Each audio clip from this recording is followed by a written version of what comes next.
Bienvenidos sean todos a este su canal, Firme con Cristo hasta el final. Les habla su ministro y amigo Henry Sánchez y en esta ocasión le invitamos a que esté con nosotros durante esta transmisión.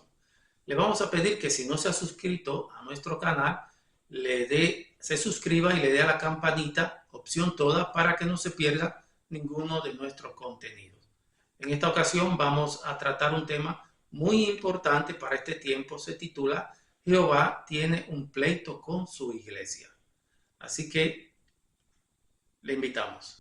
Y para iniciar nuestro tema vamos a buscar en nuestra Biblia en el libro de Joel, capítulo 2, versículo 1 y 2, y luego leeremos también en el versículo 10 y 11.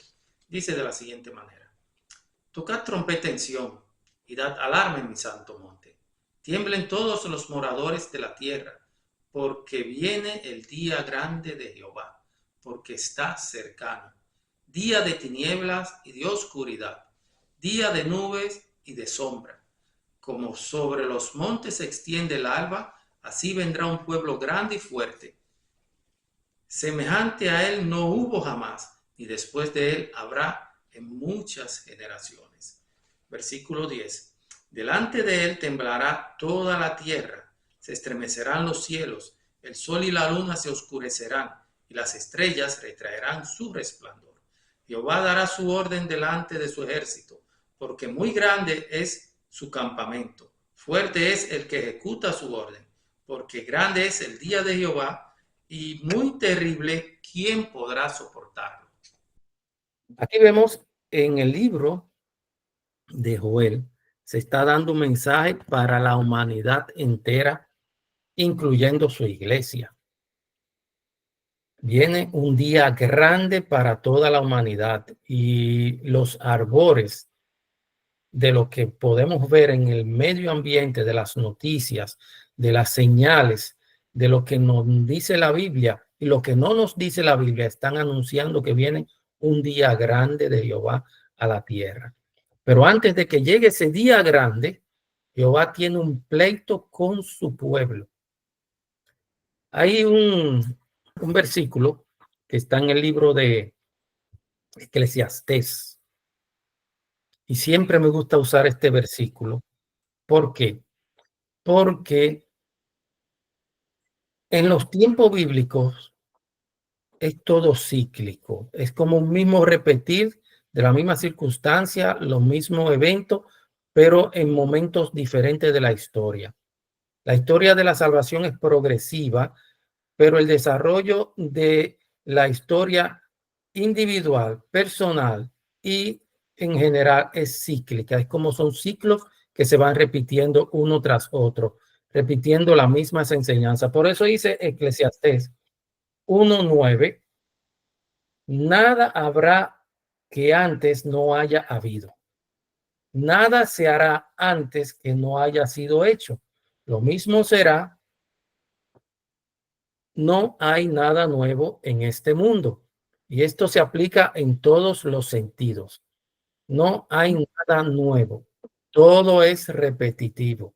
Todos los ciclos, inclusive los ciclos de la palabra, son repetitivos pero progresivos.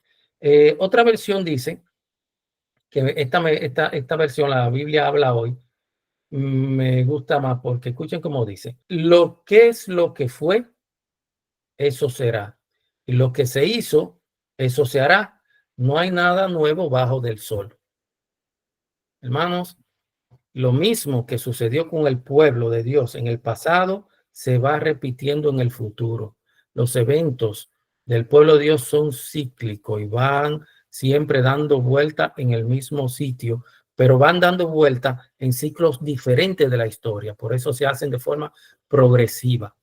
Por eso el Señor tuvo pleito con su iglesia en el pasado, lo tiene en el presente, pero no lo va a tener en el futuro, porque el futuro próximo viene ya el gran día de Jehová.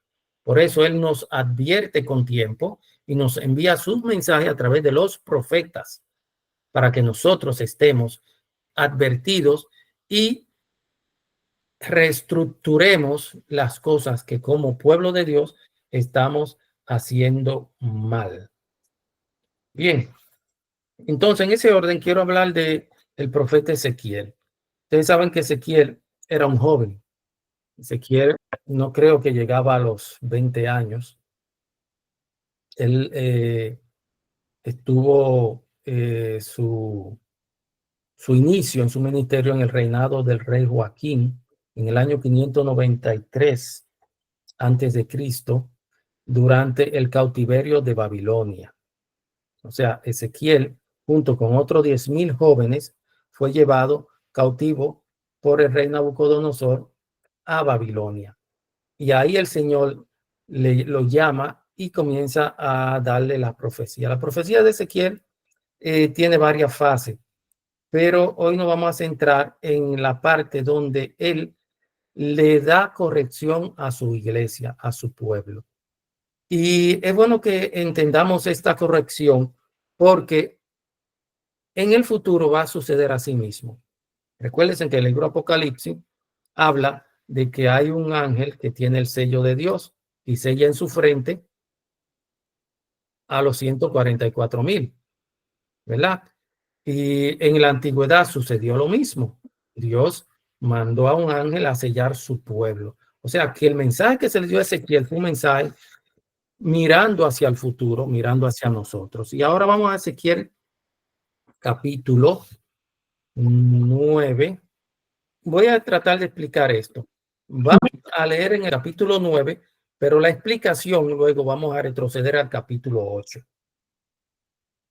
Dice de la siguiente manera, Ezequiel capítulo 9, y voy a comenzar a leer desde el capítulo 1,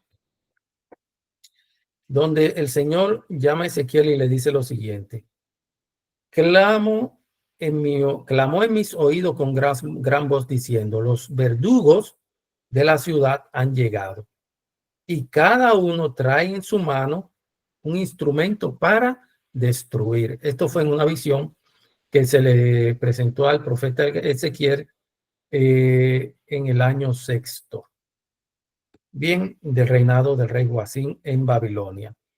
Entonces dice Ezequiel, y he aquí 6 varones venían del camino de la puerta de arriba, que mira hacia el norte, y cada uno traía en su mano un instrumento para destruir. Y entre ellos había un varón vestido de lino, el cual traía en su cintura un tintero de escribano. Y entrados se pararon junto al altar de bronce. Y la gloria de Dios, del Dios de Israel, se elevó por encima del querubín sobre el cual había estado, al umbral de la casa. Y llamó Jehová al varón vestido de lino que tenía en su cintura un tintero de escribano, y le dijo lo siguiente.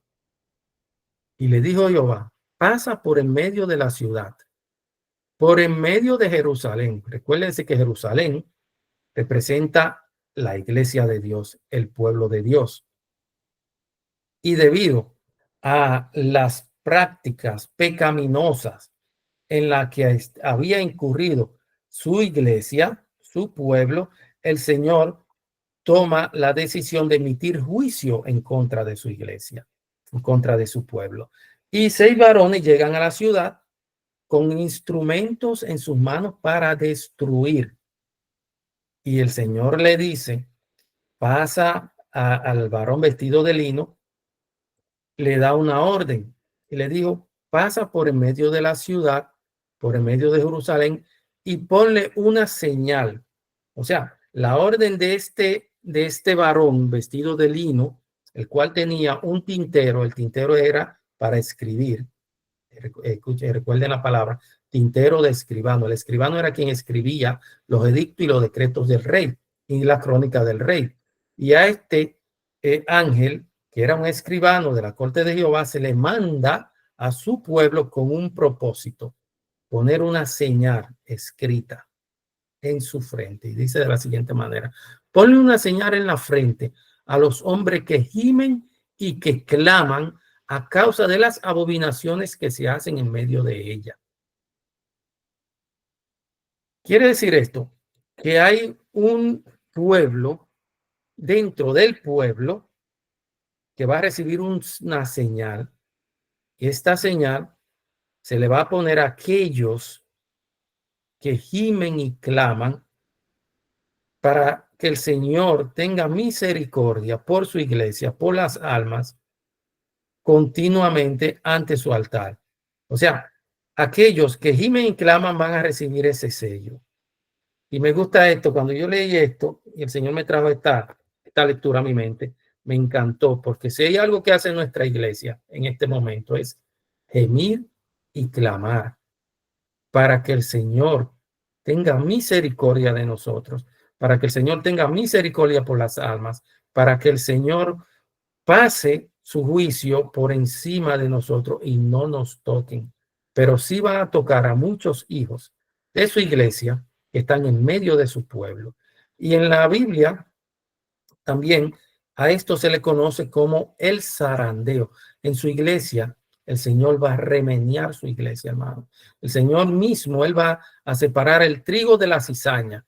Y para esto, Él emitirá un juicio. Previo a ese juicio, va a haber un sellamiento de aquellos que gimen y claman a causa de las abominaciones que se hacen en la casa de Jehová. Pero luego sigue diciendo lo siguiente, y ahí es donde viene lo grave, hermano. Dice, y a los otros, está hablando de los otros cristianos que están hoy también en la iglesia, y a los otros, oyéndolo yo, pasad por la ciudad en pos de él y matad, y escuchen, y no perdone vuestro ojo, ni tengáis misericordia. El Señor solo va a tener misericordia de aquellos que están firmes ante su altar, gimiendo y clamando día y noche, escudriñando sus corazones, buscando continuamente el perdón y el favor de Jehová, dando todo lo que tengan que dar para que el Señor haga la obra de transformación que se tiene que dar en ellos para que lleguen a la condición de humillación que le permite estar continuamente frente a su altar, gimiendo y clamando. Luego, el Señor dice que no habrá misericordia, pero lo interesante de esto, hermano, anteriormente en el libro de Joel 2 le expliqué que Dios tiene un juicio con toda la tierra, todo el mundo, ¿verdad? Ese es el día grande de Jehová. Pero antes del día grande de Jehová viene el día grande de su iglesia. Y es el día donde Dios va a remenear la mata. Y todo aquel que no esté firme, como dice Pablo, se va a caer. Por eso dice el apóstol, el que piense que está firme, mire que no caiga. No dé un paso atrás, avance siempre conforme lo indica la palabra. ¿Por qué?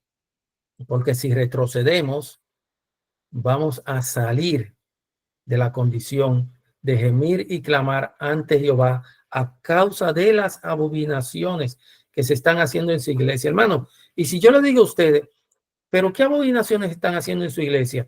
Hagamos un análisis. ¿Cómo está la iglesia de Dios hoy?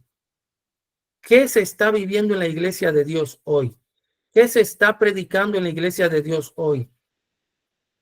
¿Qué palabras se está llevando? ¿A quién se está alabando más?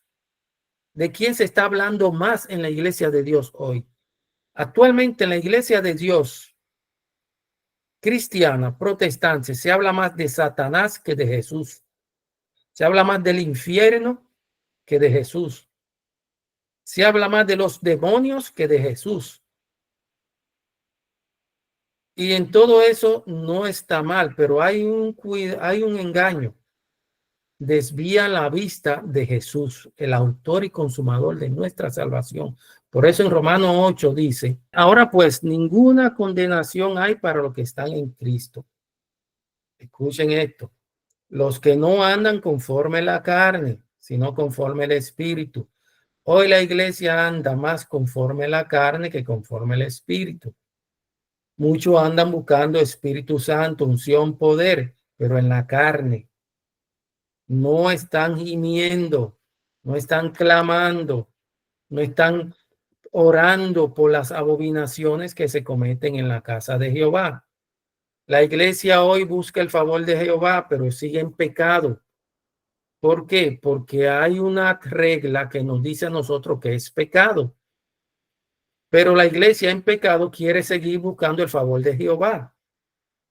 Dice la palabra.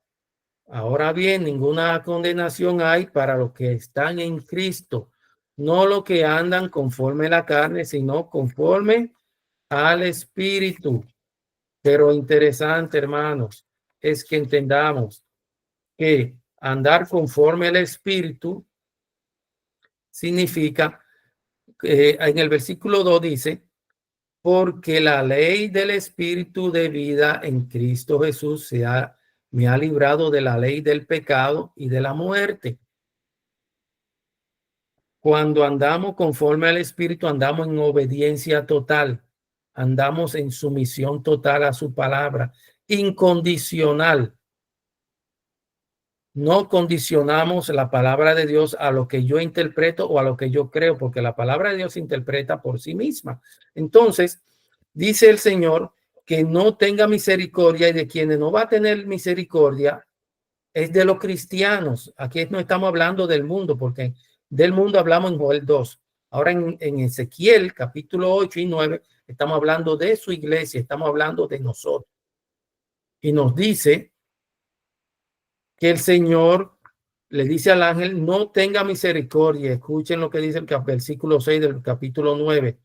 Matad a viejos, jóvenes, vírgenes, niños, mujeres, hasta que no quede ninguno, pero a todos, escuchen lo bello ahora, aquel sobre el cual hubiere señal, no os acercaréis y comenzaréis por mi santuario.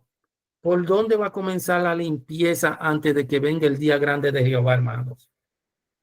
¿Por dónde? Son los que están adorando en el altar. Nosotros, sus hijos. Pero ¿por qué Dios tiene pleito con su iglesia? Tiene pleito con nosotros. Porque hemos invalidado su pacto.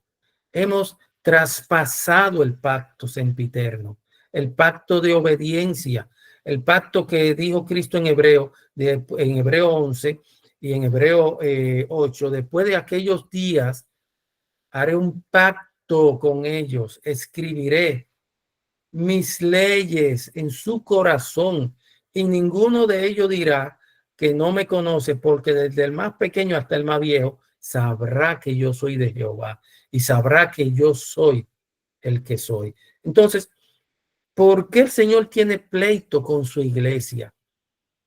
Ustedes se recuerdan, a Mejía le estuve explicando esto hace un día atrás. Ya se lo explicaré a la iglesia, de que nosotros estamos buscando a Dios, nosotros oramos, pero aún en este momento, muchos de los que estamos aquí reunidos seguimos en pecado. Seguimos en pecado. ¿Por qué? Porque hemos invalidado su pacto.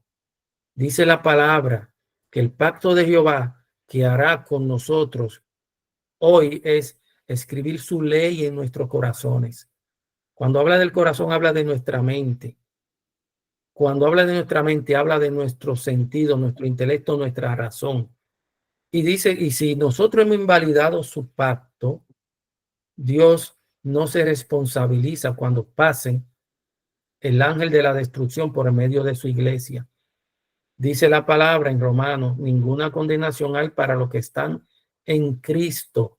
Pero hermano, todo el que dice Señor, Señor, está en Cristo. El mismo Jesús lo dijo. No todo el que dice Señor, Señor entrará en el reino de los cielos.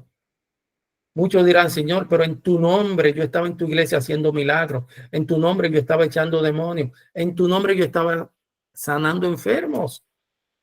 ¿Y dónde hacía esa persona esos milagros y esas obras? Lo hacía en su casa, en su templo. Lo hacía en Jerusalén, en su altar. Y el Señor le dice, no te conozco.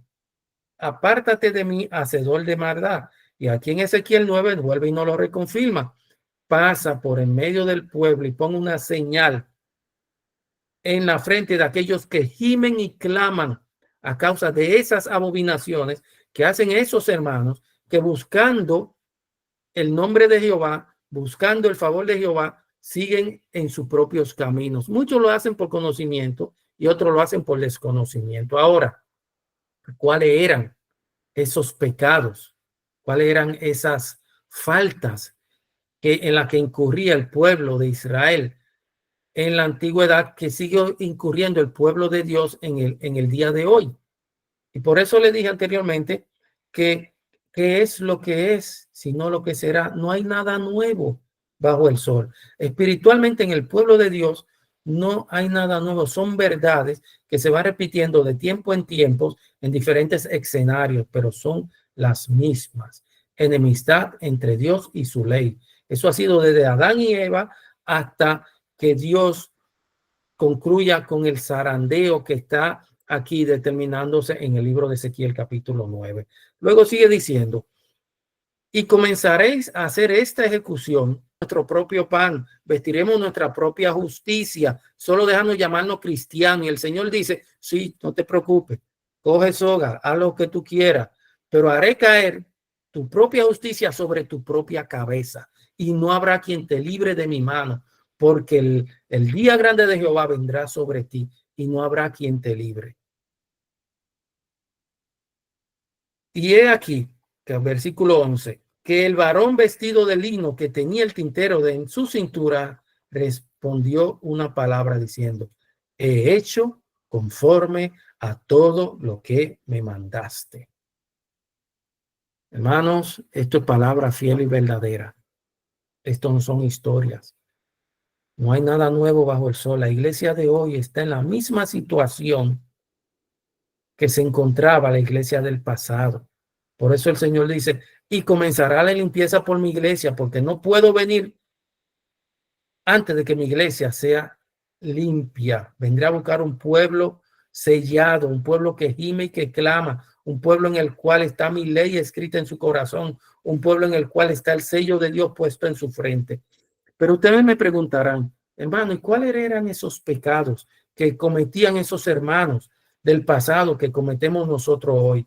Les dije anteriormente que muchos de nosotros, aún profesando el nombre de Dios, queriendo agradar a Dios, por enseñanzas erróneas que hemos recibido, por interpretación errónea al comer de nuestra propia justicia y vestir el vestido de justicia que nos pusieron las religiones, y al comer el propio pan que nos dieron a comer las religiones de su propia invención, entonces muchos de nosotros hoy, al no entender estas verdades, seguimos adorando en rebelión.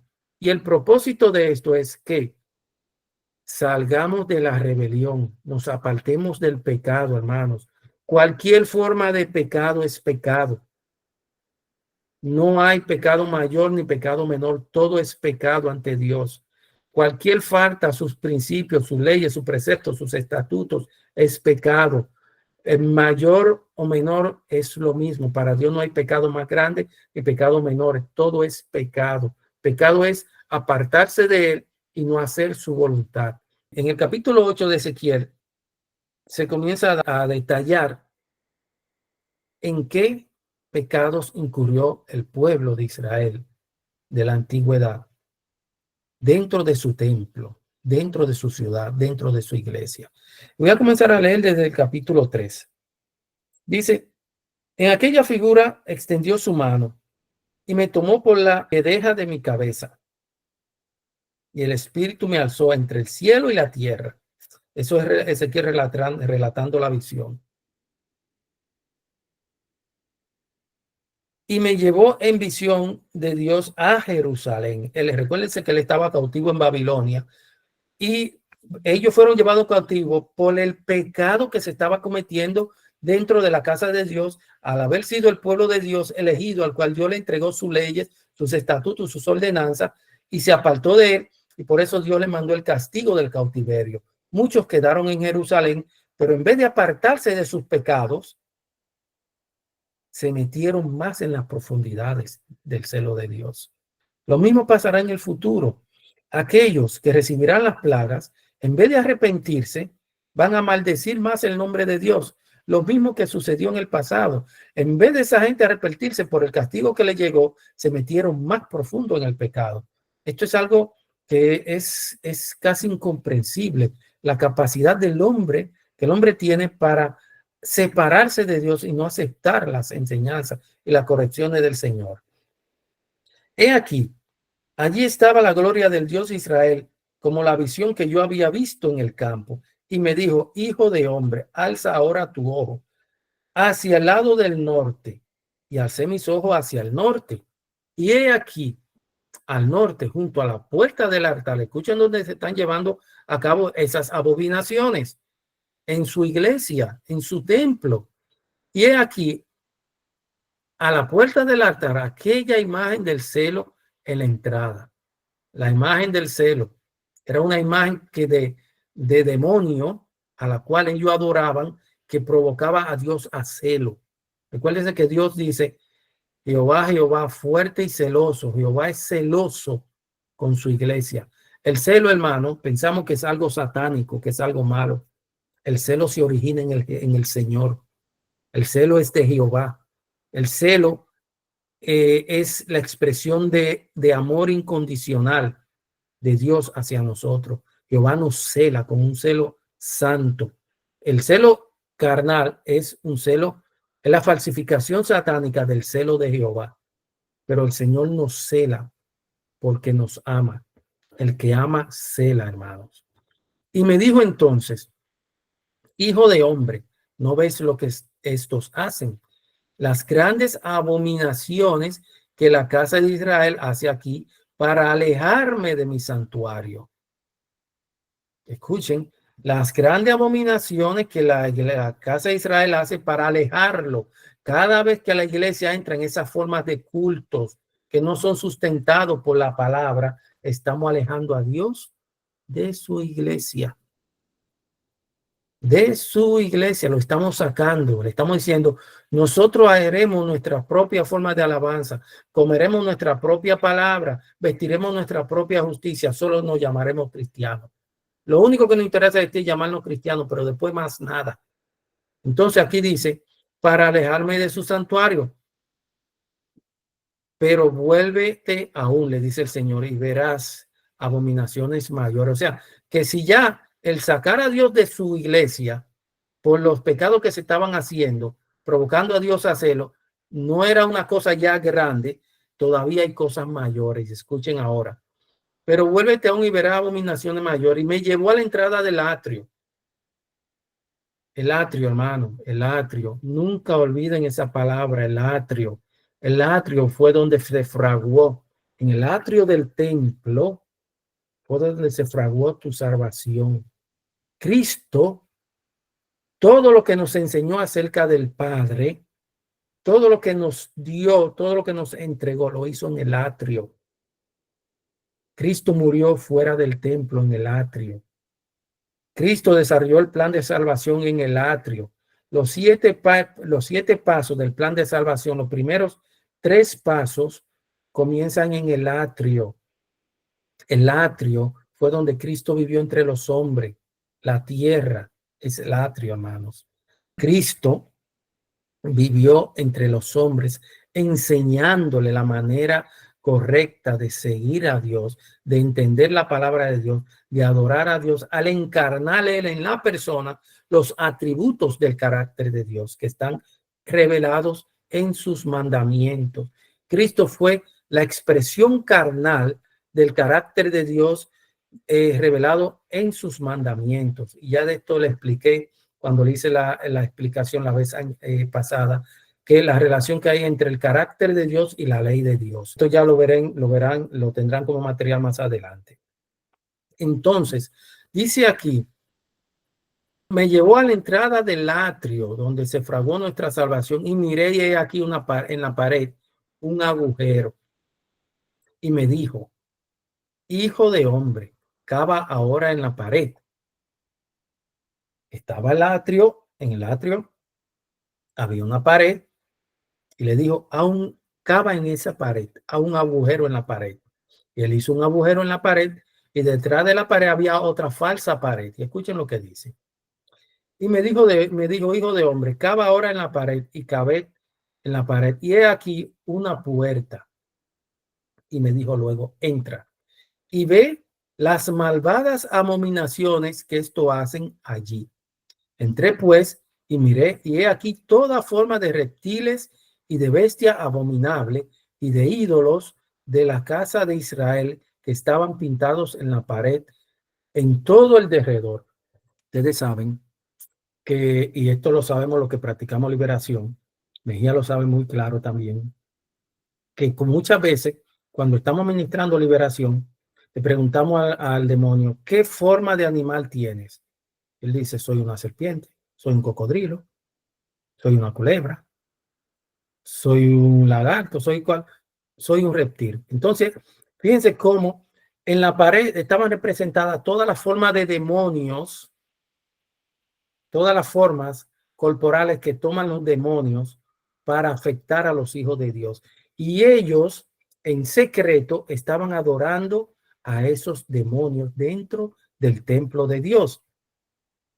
Y eso lo hacían los dirigentes del templo de Dios. Hermanos, aunque ustedes no lo crean, hoy en la realidad, hoy en la actualidad, con los ministros de Dios, con los dirigentes de Dios, no está sucediendo algo diferente a eso.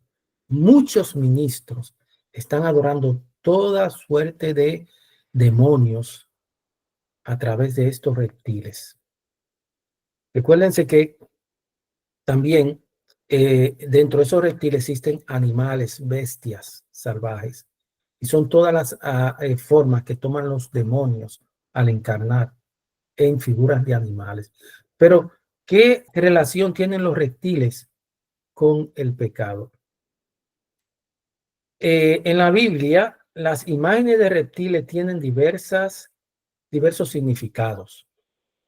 A menudo se asocian con el engaño, escuchen bien, el engaño, la tentación, el pecado o incluso representación de fuerzas demoníacas. Fíjense lo que estaban adorando los hijos de Dios dentro del templo de Dios. Hoy día ustedes escuchan ministros hablando más de demonios dentro de la iglesia que del mismo Jesús. No está mal hablar de demonios en el sentido de la guerra espiritual para conocer las estrategias de los demonios. Ahora, asemejar y degradar y acusar a los hijos de Dios con que son demonios, con que son hijos del infierno, con que son el mismo infierno, con que son hijos del diablo, eso es totalmente herético. Esos ministros que ustedes ven haciendo eso es porque eso es lo que tienen dentro. Esas mismas entidades que adoraban en secretos los dirigentes del pueblo de Israel. Luego dice él, entré y miré, y he aquí toda forma de reptiles y de bestias abominables. Y todos los ídolos de la casa de Israel estaban pintados en la pared en todo el derredor. Y delante de ellos estaban 70 varones ancianos. Fíjense lo grave de esto. Son los que tienen la misión de dirigir al pueblo, lo que hacían eso. Entonces, ¿qué transmitían al pueblo? Si ellos adoraban demonios, estaban llenos de demonios, ¿qué estarán transmitiendo a la iglesia de hoy? Demonios, hermanos. Y delante de ellos 70 ancianos de la casa de Israel, Azanías, hijo de Safán, en medio de ellos, y cada uno con su incenciario en la mano. Incenciario, humo, es sinónimo de oración que se eleva a Dios, pero ¿a quién estaban elevando esas oraciones? Subía una nube espesa de incienso y me dijo, hijo de hombre, ¿has visto las cosas que los ancianos de la casa de Israel hacen en tinieblas? Cada uno en su cámara, pintadas de imágenes, porque dicen ellos, no nos ve Jehová. Jehová ha abandonado la tierra. Me dijo, pues, vuélvete. Escuchen, hermano, si esto era grave, ahora le voy a decir lo que estamos haciendo nosotros hoy, que es igual de grave. Y me dijo, después, vuélvete aún y verás abominaciones aún mayores. Venimos de, si la primera no era grande ya, la segunda era grande, la tercera todavía es más grande. Y en la tercera, todos los cristianos de hoy están en el mismo pecado, o la gran mayoría, no todos, la gran mayoría. Y me llevó a la casa de Jehová que está al norte. Y he aquí, mujeres que estaban allí sentadas endechando a Tamuz. Tamuz era el dios de los babilónicos. Tamuz surge de la mitología de Nimrod, que tuvo un hijo. Ese hijo se casó con Semíramis y Nimrod se casó con Semíramis y tuvieron al dios Tammuz. De ahí viene la palabra Tao, también viene la palabra cruz. Tiene todo su origen en Babilonia. Y Tammuz era el dios babilónico, era el mismo Baal, era el mismo Belcebú, era el mismo dios Júpiter de los romanos, era el mismo dios Apolo de los griegos. Y luego me dijo, ¿no ves, hijo de hombre? Vuélvete, y escuchen todavía, vuélvete aún y verás mayores cosas que estas. Y me llevó al atrio de adentro de la casa de Jehová. Escuchen, ya esto es adentro de la casa. Lo otro estaba dando en el atrio, en la periferia, pero ahora estamos dentro de la casa de Jehová. Y he aquí, a la entrada del templo de Jehová, entre la entrada y el altar, como 25 varones, su espalda vuelta al templo de Jehová y su rostro hacia el oriente. Y adoraban al sol, postrándose hacia el oriente. Ahora voy a explicar qué relación tenía el sol con la adoración. En Babilonia se adoraba todo lo primero. Se adoraba, Babilonia representaba como reino todas las primacías de la tierra. Era el primero de los metales. Por eso la era del oro en los libros de historia corresponde al reinado de Babilonia. En Babilonia era el primero de los reinos, fue el más grande de todos los reinos que existió. El animal que representaba a Babilonia era el primero de los animales, el rey de los animales. El símbolo de Babilonia se representaba a través del león. Y el primer dios, el primer astro que adoraban era el astro rey, el sol.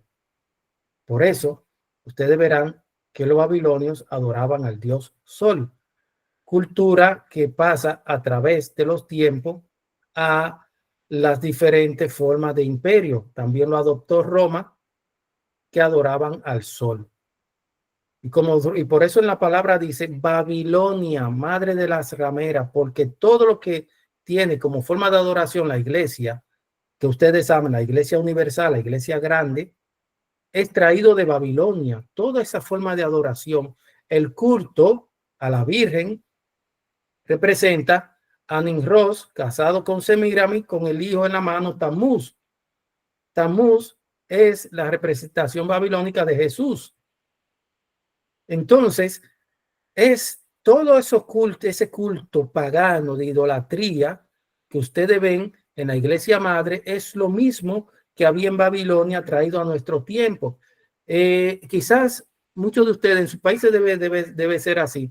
Dense una vuelta un día por alguna de las catedrales que existen en nuestro país de los tiempos de la colonia. Y ustedes verán que en las catedrales siempre busquen las ornamentas, los rincones, y verán toda forma de animales esculpidos en las piedras de las catedrales. Verán ranas, verán elfos, verán duendes, verán y caras de esqueletos, de demonios, verán reptiles. Es lo mismo. Por eso es que el Señor nos manda a salir de Babilonia, porque el culto que se realizaba en Babilonia en la antigüedad es lo mismo que se realiza hoy. Por eso el Señor manda a su pueblo a salir de Babilonia. Pero ¿cuál era el mayor pecado de Babilonia, hermanos? Es el que hoy lleva a su iglesia. El sello de autoridad de Babilonia es que ella ha impuesto la adoración por encima de los preceptos de Dios, como Dios determinó ser adorado. Dice aquí que la mayor, fíjense que veníamos en orden ascendente de una abominación mayor que otra, y la última es la mayor de todas. Y dice de la siguiente manera: 25 varones de espalda. O sea, fíjense que cuando un israelita adoraba, aunque sea en el cautiverio, buscaba dar la frente al norte hacia donde se encontraba el templo. Pero ellos estaban dentro del templo, de espalda del templo, mirando al oriente, hacia donde sale el sol, para adorar al sol. El sol representa el primer de los astros en torno al cual giran los demás astros de nuestro universo. El sol representa el primer día de la semana. Por eso en Babilonia, el primer día de la semana comenzaba con el primer día del sol. Hoy día, en las iglesias populares se adora diferente a como Dios dispuso en su palabra. El día del sol tiene que ver con la adoración del domingo. Por eso se llama Sunday, día del sol.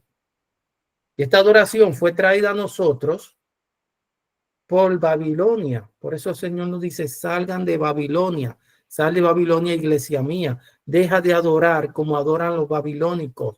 Por eso tengo pleito contigo, porque tú dices que estás gimiendo y clamando, pero estás aún en pecado. Tú dices que solo quieres llevar mi nombre, pero seguir adorando como ellos adoraban. Y por eso el Señor al final del capítulo de la Biblia en Apocalipsis nos dice, salgan de Babilonia, pueblo mío. Babilonia es la confusión espiritual que hemos heredado como culto racional a Dios, pero en paganismo. El domingo se antepone al día que Dios detalló antes de que hubiera pecado para recibir adoración. Él no necesitaba eso. Pero como le dije cuando estuvimos hablando de lo mismo, y fíjense cómo todos volvemos a caer en el mismo sitio. En la predicación pasada le expliqué en Isaías por qué Dios no aceptaba la adoración, porque estaban en rebelión. ¿Rebelión contra qué? Contra su ley. Hoy es lo mismo. Y el propósito de esto es que vayamos corrigiendo esas cosas, que ustedes, de acuerdo al discernimiento que Dios les dé, vayan entendiendo. Si usted ha estado adorando diferente, adorando el día del sol, porque así lo dice mi iglesia, porque ya no estamos bajo el antiguo pacto, sino bajo el nuevo pacto, porque así lo dice el pastor, porque así lo dice mi doctrina. Hermano, esto no es cuestión de doctrina, esto es cuestión de obediencia. Dios no tenía ningún motivo de darnos un día santo en un tiempo cuando no existía pecado, sino es porque él sabía que hoy Satanás iba a tener una imitación de ese día especial que él apartó para que nosotros pudiéramos conectar con el cielo en una tierra de pecado. Dios dice, acuérdate del sábado. Satanás dice, no, es el domingo, el día mío, el día que yo impongo. Y como Satanás siempre va a tener una falsificación del verdadero, si usted quiere saber cuál es el verdadero, vaya a la Biblia que le va a decir cuál es el verdadero. Entonces, el falso es lo que la gente ha estado siguiendo, hermanos. Y lo voy a decir claramente. Esto yo no se lo impongo a nadie, porque a mí nadie me lo impuso. Yo lo entendí leyendo la Biblia y lo he asimilado. Tampoco es cuestión de una religión o de una iglesia. Es cuestión de que es palabra de Jehová. Y los profetas de esto no hablaron, nos advirtieron. Daniel 7:25 dice lo siguiente, que en aquel tiempo vendría un poder que intentaría cambiar los tiempos y la ley de Dios. Lo mismo, lo hicieron. Y hoy tienen al mundo entero proclamando el nombre de Dios, proclamando salvación, pero en pecado. Y por eso Dios va a mandar juicio y tiene pleito con su iglesia. Y ustedes me dirán, ¿y en qué estamos pecando? Si todavía no lo he entendido, hermano, el texto es claro. El pecado y la abominación consistían en adorar al sol. Y al sol se adora el primer día de la semana. Y el primer día de la semana, ¿cuál es? ¿Cuál es? El domingo. Fíjense cómo Satanás es un maestro del engaño. Cómo envuelve las cosas para haciéndonos, para hacer parecer algo sencillo, envolvernos y que hacernos caer en su trampa. Y fíjense, los que somos más mayores, si nosotros nos vamos 30 años atrás, 40, anteriormente el día comenzaba domingo, lunes, martes, miércoles, jueves, viernes y sábado. Sábado era el séptimo día. Pero dice la Biblia que ese poder iba a cambiar los tiempos, iba a intentar, porque lo puede cambiar en la tierra, pero en el cielo el orden no lo cambia. iba a intentar cambiar los tiempos y la ley. Y si ustedes se van a un calendario hoy día, ustedes verán que el primer día de la semana, el último día de la semana, ¿cuál es? Domingo. Para el poder que del engaño, cambió todo y hoy la semana comienza el día lunes. Pero para Dios, y ustedes como mayores recordarán que la semana antiguamente terminaba el día séptimo, el sábado. Y el primer día de la semana era domingo. Hoy es lo contrario. Hoy el primer día de la semana es lunes y el último día de la semana es domingo. ¿Por qué? Porque la Biblia predijo que eso se iba a hacer y se hizo. Pero eso engañará simplemente a aquellos que no quieran anclarse en un así dice Jehová. Y luego la ley. ¿Qué cambió de la ley? Que todo el mundo quiere guardar la ley, pero ese punto no quiere aceptarlo.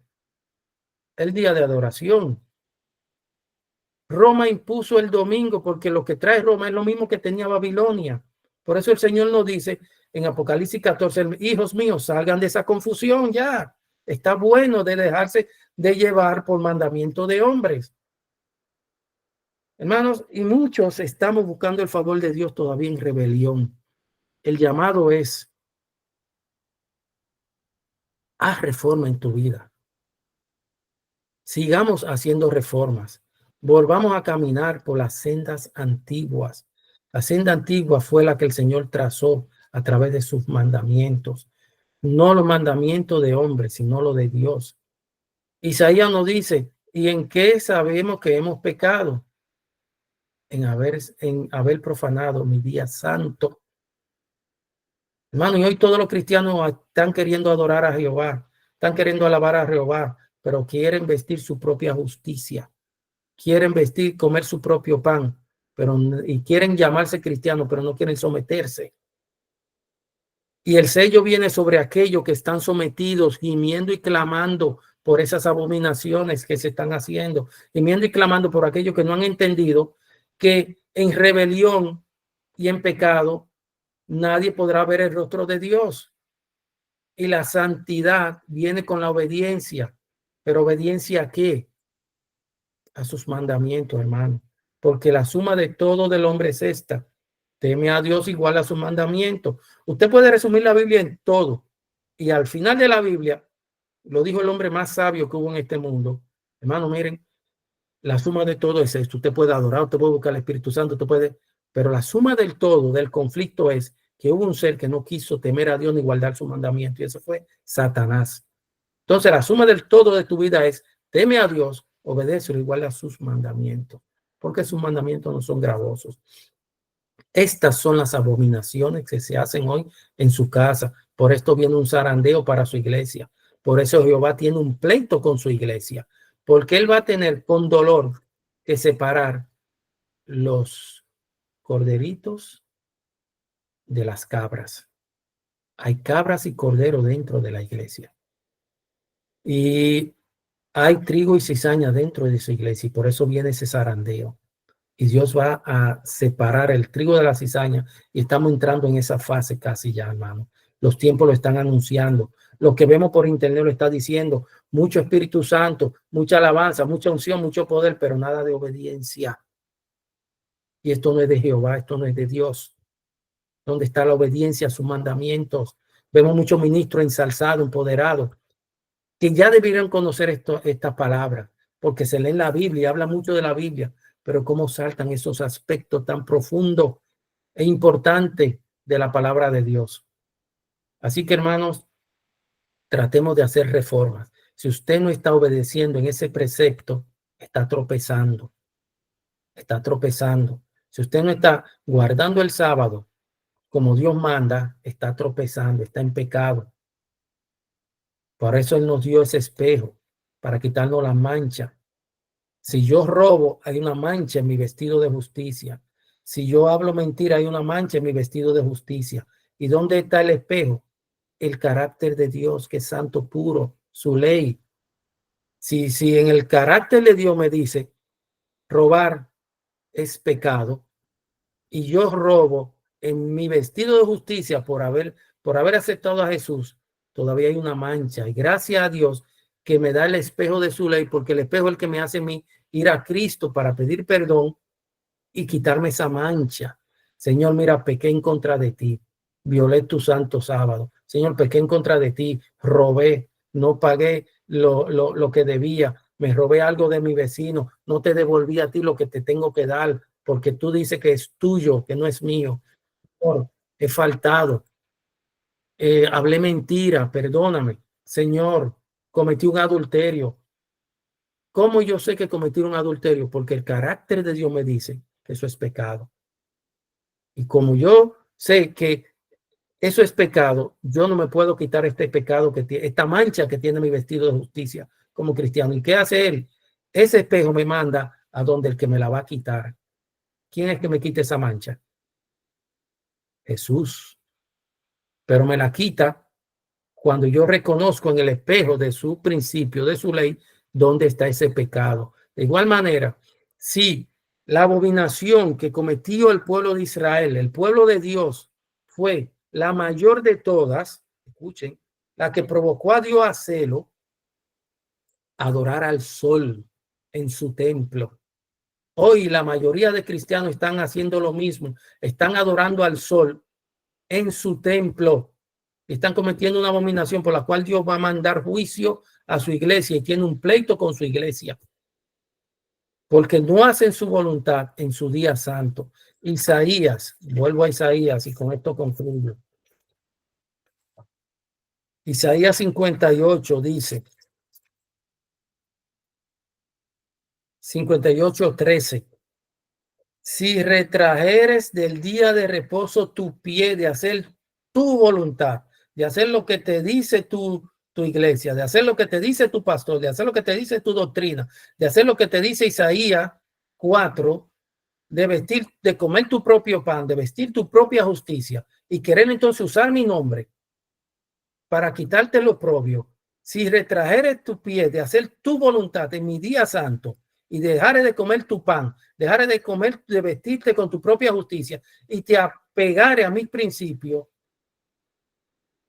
dice el Señor, si retrajeres de hacer tu voluntad en mi día santo y lo llamares, escuchen esto, delicia, santo, glorioso de Jehová, y lo venerares, o sea, fíjense que los 25 varones estaban venerando, estaban adorando al sol. Y Dios dice, si tú sacaras tu pie de querer siempre fustigar ese mandamiento y pisotearlo, siendo un parte de mi ley, parte de mis preceptos, y lo venerares, no haciendo tu voluntad, lo venerares, o sea, lo adorares. Cuando nosotros veneramos a alguien, lo estamos adorando. Y Él nos manda a adorar. Hermanos, el domingo le voy a preparar un tema sobre la adoración este día y el sello de la bestia. Recuérdense que Dios está poniendo un sello en Ezequiel 9. La bestia también está poniendo un sello. ¿Y en qué consistirá ese sello? Cuando en Apocalipsis dice que la bestia mandará a matar a todo aquel que no la adorase. Y Dios me está diciendo, si tú retraeres tu pie de ese día, de hacer tu voluntad, y lo venerares y lo declarares delicia santo, agradable, lo adorares.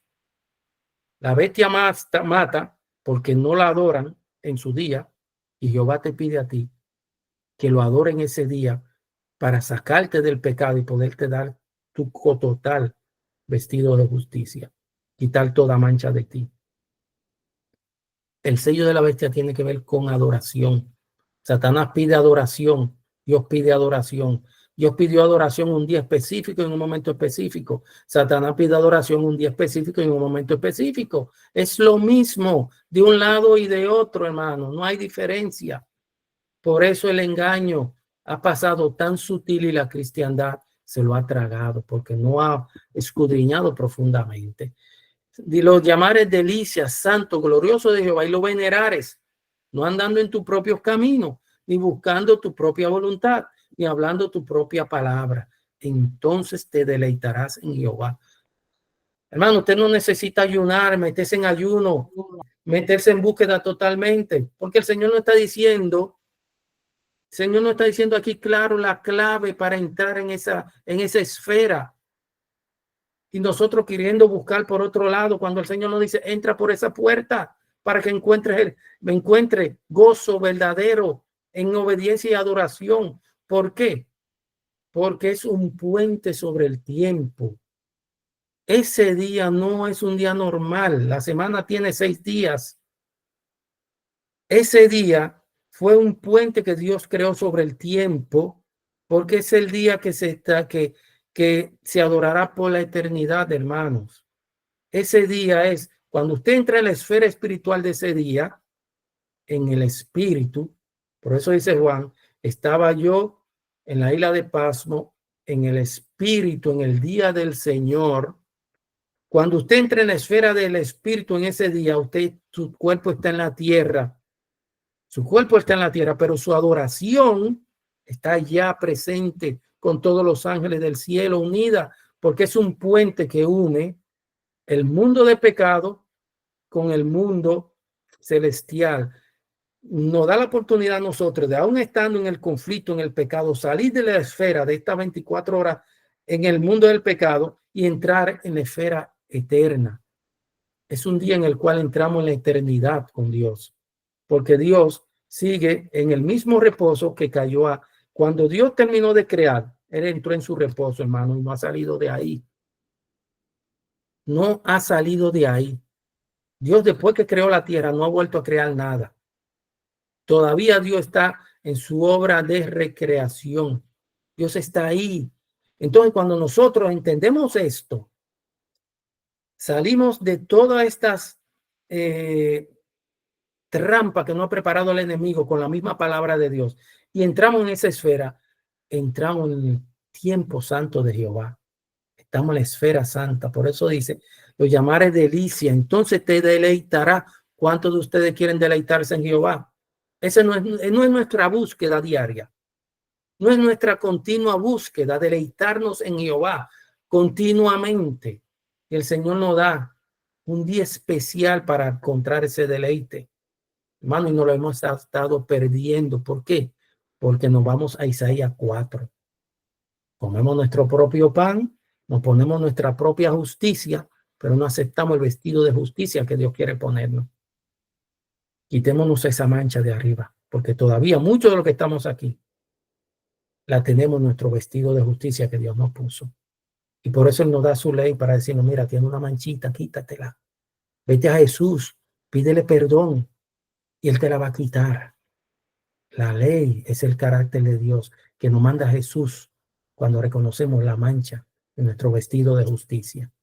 Y por eso el sábado es tan primordial en la obra de la salvación del hombre, porque será el momento en que iremos, y recuérdense que ya esto se lo expliqué a la iglesia, me costará volverlo a explicar. Después que Dios haga la tierra nueva y recree todo, habrá un día especial donde iremos todos a encontrarnos con Él. Y también habrá un día en el mes donde iremos todos a ese lugar. Les voy a decir esto que quizás no lo sabían. Al cielo iremos por 2 motivos. Uno, a comer del árbol del fruto de la vida. Ese árbol que está uno al lado del río y el otro al otro lado del río. Y vamos a leerlo en Apocalipsis, en el capítulo 21. Capítulo 22. Dice, después me mostró un río limpio de agua viva, resplandeciente como el cristal, que salía del trono del Dios, de Dios y del Cordero. Y en medio de la calle de la ciudad, a uno y a otro lado, el río, estaba el árbol de la vida, que produce 12 frutos, dando un fruto cada mes su fruto. Y las hojas del árbol eran para la sanidad de las naciones. Al cielo iremos a 2 cosas, a la gran ciudad. Primero, todos los sábados. Iremos todos los sábados. Isaías 66, Isaías de 56:6. Pero primero quiero decir esto, al cielo iremos todos los sábados, no todos los domingos, hermano. No todos los domingos, como muchos acostumbrábamos a ir a los cultos los domingos de adoración. El culto de los domingos siempre será el culto especial, aunque muchos digan, no, que cualquier día de la semana es especial. Mentira. Es el culto de la gala, es el culto del encuentro, es el culto de la familia, aparentemente. Todos los domingos, pero la Biblia me dice a mí que yo no iré al cielo, no iré a la Canaán a ver al rostro de mi Dios los domingos.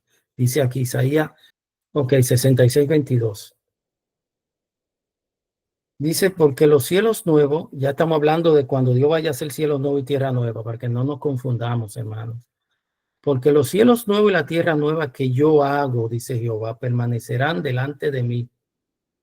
Dice Jehová, así permanecerá vuestra descendencia y vuestro nombre.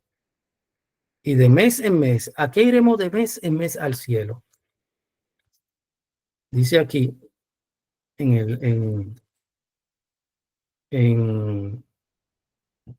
Apocalipsis 22, y me mostró un río limpio de agua viva, y del medio de él dos árboles, un árbol que estaba cada uno a la edad, a un lado del río, y cada mes daba un fruto diferente, hermanos. Iremos de mes en mes atrás de eso que dice Apocalipsis 22, capítulo 2.